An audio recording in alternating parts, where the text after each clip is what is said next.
This morning, a damaging look behind the scenes of the National Women's Soccer League, as a new report describes years of verbal and emotional abuse and sexual misconduct within the organization, calling it systemic, spanning multiple teams, coaches, and victims. Investigators conducted more than 200 interviews and spoke with over 100 current and former NWSL and U.S. national team players. According to the report, teams, the league, and the National Federation repeatedly failed to respond appropriately when confronted with player reports and evidence of abuse. We're talking about sustained, degrading, and manipulative conduct that was all about power.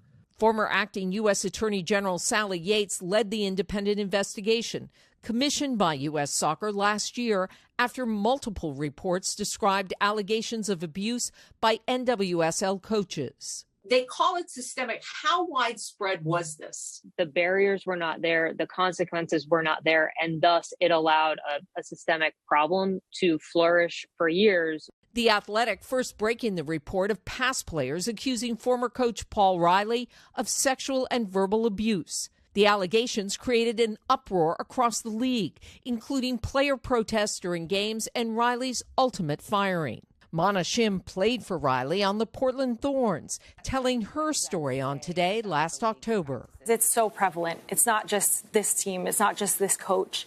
It's across the league. It's across the sport, and we have to do something about it. And the report also alleges the systemic abuse in women's soccer isn't just at the professional level. Verbal and particularly emotional abuse is common in youth soccer as well. In the wake of Monday's alarming report, U.S. Soccer says it's taking immediate action. The Federation's president called the findings heartbreaking and deeply troubling.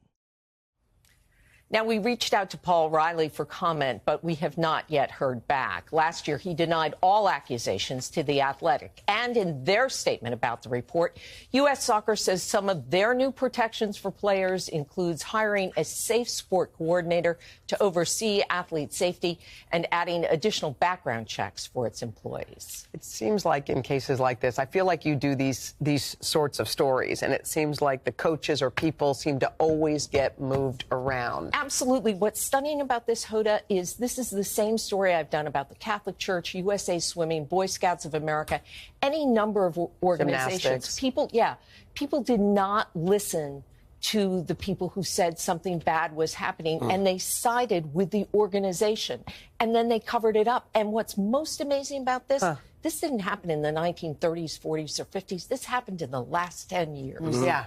A familiar pattern. Yeah. Supposed to know better. All right. Thank you. And thank you. Hey, thanks for watching our YouTube channel. Find your favorite recipes, celebrity interviews, uplifting stories, shop our favorite deals, and so much more with the Today app. Download it now.